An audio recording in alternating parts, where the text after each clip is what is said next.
Una ciudad, cuando alcanza cierto volumen de población, necesita un lugar donde yacer el cuerpo. Parece ser una ley de la naturaleza, relacionada con los conceptos de equilibrio, simetría y proporcionalidad. Es decir, los cementerios actúan a modo de contrapeso. Se sabe que un pequeño pueblo mínimo necesita no más que una gran fosa donde colocar a los difuntos. En una gran ciudad, en cambio, debe existir un cementerio el cual vaya creciendo en igual proporción con la urbanización para asegurar la correcta relación entre sus vivos y sus muertos.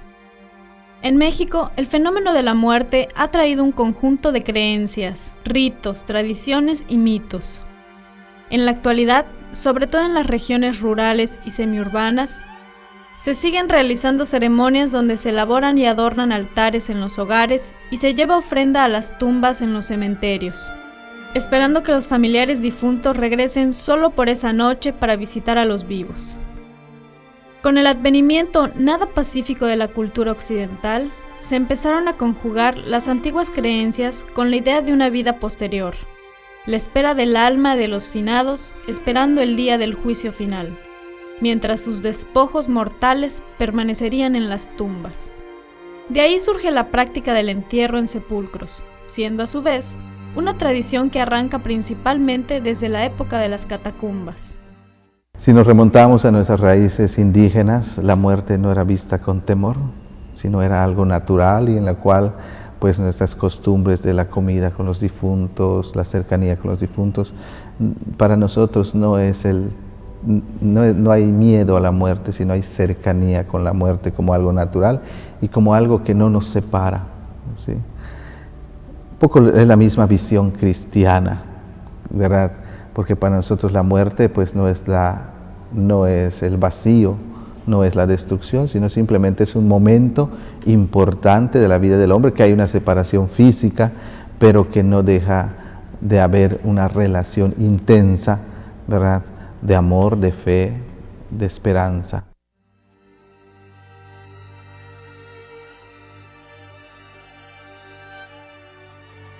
El Cementerio General de Mérida es una ciudad dentro de la ciudad y refleja la historia de los últimos 180 años. Fue inaugurado en 1821 y desde entonces, tanto difuntos adinerados como pobres han convivido en lo que en aquel tiempo eran las afueras de la ciudad. Las tumbas son un claro reflejo de la situación socioeconómica del occiso y su familia, ya que se observan lápidas hechas de mármol con majestuosas figuras y otras sumamente sencillas que apenas llevan una cruz o ninguna marca. Actualmente, podemos ver una marcada diferencia de esto en los mausoleos, en donde figuran los miembros de la antigua y actual oligarquía peninsular. En lo que a grupos se refiere, hay conglomerados que han dejado rastros en los cementerios, como son los sindicatos, comunidades árabes o chinos.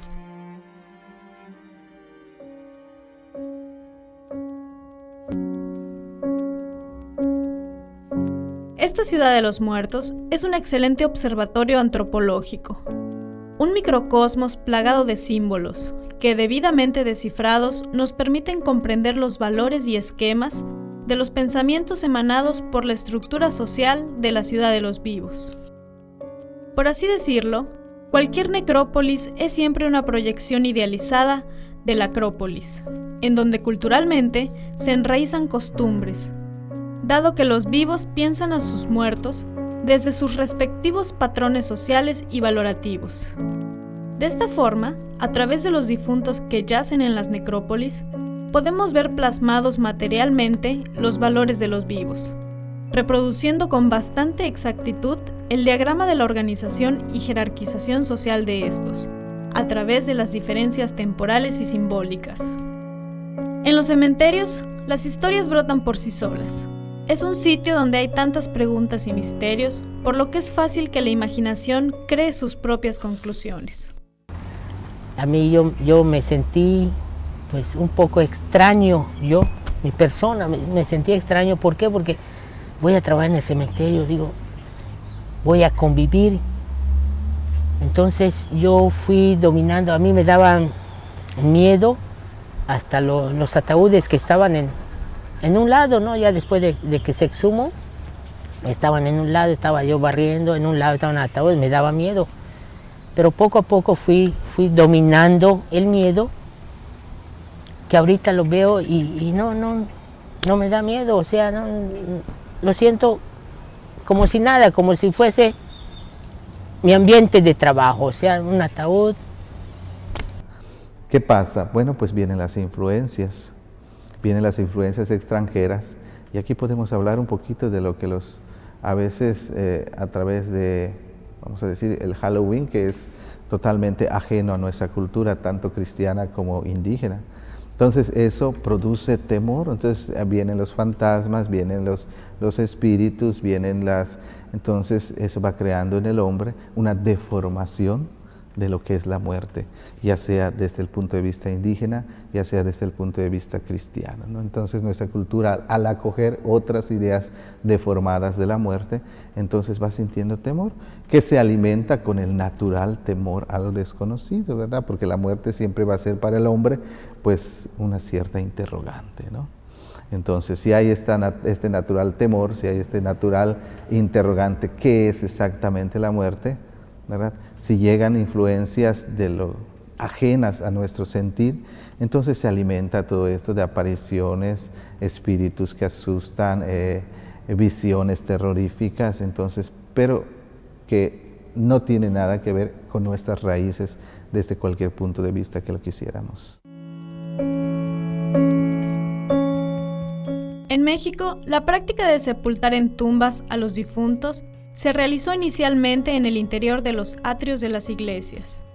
Una muestra muy palpable de estos enterramientos puede observarse hoy en día, profusamente, en los costados de la nave mayor de la Catedral de Mérida. En este lugar se encuentran en el piso multitud de lápidas de mármol y ónix con la identificación de las personas ahí enterradas. Esta costumbre llegó a considerarse insana, por lo cual se le prohibió durante el régimen juarista, dando origen a los cementerios civiles. Inicialmente, ¿verdad?, se enterraban en superficies cercanas a las iglesias, y así fueron los cementerios, ¿verdad? Esos espacios pegados a las iglesias, a los conventos, donde los cristianos pues eran enterrados con todo respeto.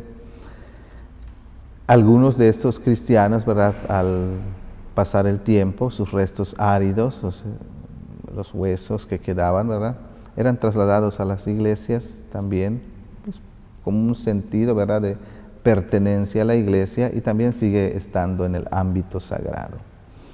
Es lo que ha mantenido la iglesia como enseñanza, ¿no? Y por eso podemos ver en algunas iglesias que hay lápidas de personas que ahí están depositados sus restos, los restos áridos que le decimos, huesos más bien, ¿no? Esto en México se mantuvo hasta la Reforma, porque con la Reforma vino la secularización de los cementerios, e incluso es cuando se les deja de llamar cementerios y se le pone el nombre de panteón, ¿verdad? Porque el cementerio es un término latino que significa como un dormitorio, porque nosotros creemos que en la vida eterna y la muerte es un dormir mientras esperamos la resurrección. Al venir la Reforma y al venir la secularización de los cementerios, se les empieza a llamar panteones, entonces se le prohíbe a la iglesia aceptar en su interior estos restos áridos, aduciendo desde luego que es por cuestiones sanitarias, ¿verdad?, de que no se podían contener en edificios públicos pues estos restos áridos porque serían foco de infección, pero pues en cierta manera era una tonalidad que se le daba a lo que era la reforma de la secularización de los bienes, ¿no? Y es cuando se deja de enterrar, de depositar restos áridos en las iglesias. En la cultura occidental y desde la época de las catacumbas, los sepulcros han sido concebidos como lugares de tránsito, donde los restos mortales esperan pacientemente el día del juicio final. Es por ello que las tumbas han sido revestidas de varias formas artísticas, que conllevan un simbolismo respecto a las creencias sobre el fenómeno de la muerte y sobre el destino final del alma de los finados. Este arte tumbal ha evolucionado, pasando de formas un tanto paganas a la profusión de ángeles, almas, cruces y emblemas de redención. El apogeo de formas escultóricas, artísticas y literarias se da en los cementerios de México desde mediados del siglo XIX hasta las primeras décadas del siglo XX. En nuestros días se dan solo casos aislados, ya que los enterramientos se han estandarizado y empobrecido en cuanto a expresiones plásticas. Estas representaciones tienen un valor estético, pero son también formas testimoniales, las cuales nos remiten al cuerpo de ideas y creencias de los grupos sociales que las produjeron. Los principales motivos artísticos como se expresa el arte funerario son en términos escultóricos, figuras antropomorfas, animales, plantas y objetos dentro de los cuales se encuentran las figuras arquitectónicas y alegóricas. Sí, definitivamente no podemos olvidar, bueno, hablando de nuestro medio de América, pues nosotros tenemos una cultura cristiana, porque fuimos el inicio del encuentro, ¿verdad?, de la cultura española y la indígena, pues fue el cristianismo lo que fecundó este encuentro. Y lógicamente la muerte, pues como te decía, ¿verdad?, es un momento de paso de la vida temporal a la vida eterna, y estamos dentro de la fe, lo situamos en el momento de la cruz de Cristo, ¿verdad?, que muere en una cruz también por nosotros. Entonces es nuestro signo cristiano, ¿verdad?, y por lo tanto todo aquel que muere pues es depositado en una tumba, y como signo de su fe y también de esa esperanza de la resurrección, pues está la cruz. Entonces se deposita la cruz, o sea, el signo cristiano por excelencia, ¿no?, que no es tragedia, sino al contrario, es apertura a una vida plena. Entonces por eso vamos a encontrar siempre cruces, las figuras piadosas de ángeles, ¿verdad?, de santos, que acompañan, de frases bíblicas muchas veces, que acompañan las tumbas, por este sentido.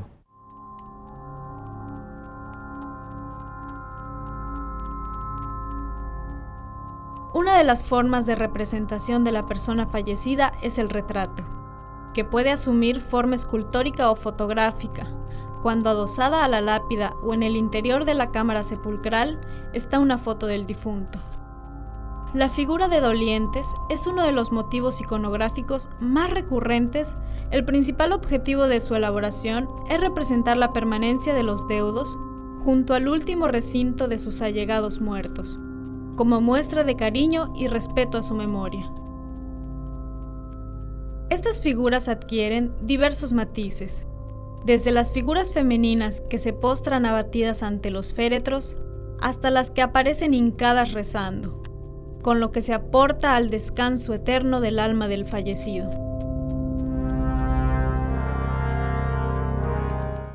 Las figuras de ángeles cumplen la función de auxiliar a los difuntos en su tránsito hacia la otra vida.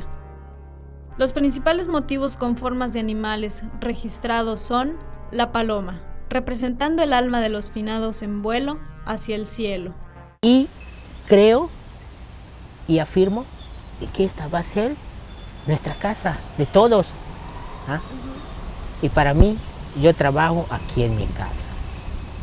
¿Ah? ¿Por qué? Porque aquí vamos a tener que terminar. Hoy en día, la costumbre de enterrar a los muertos es cada vez más lejana, ya que ahora las personas piden ser cremadas. Esto se debe a que se pretende no exponer el cuerpo tanto tiempo y evitar el sufrimiento de los familiares.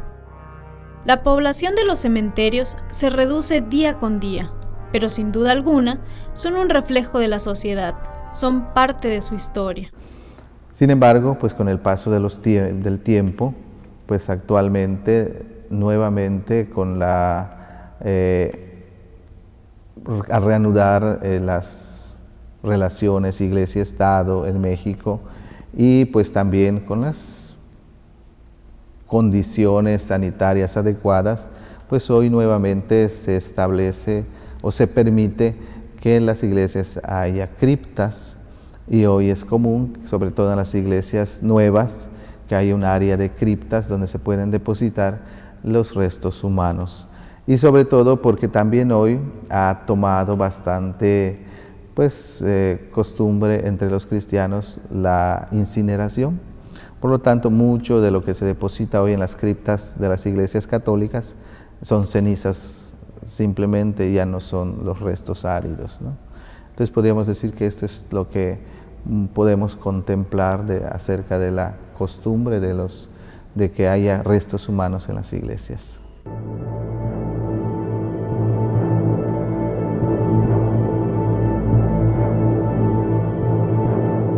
Mientras el mundo sigue sus pasos, la historia nos hace recordar, gracias a aquellos seres de ultratumba, representados en lápidas, mausoleos y nichos, que somos transitorios. Y al final, desapareceremos, como sombras al atardecer.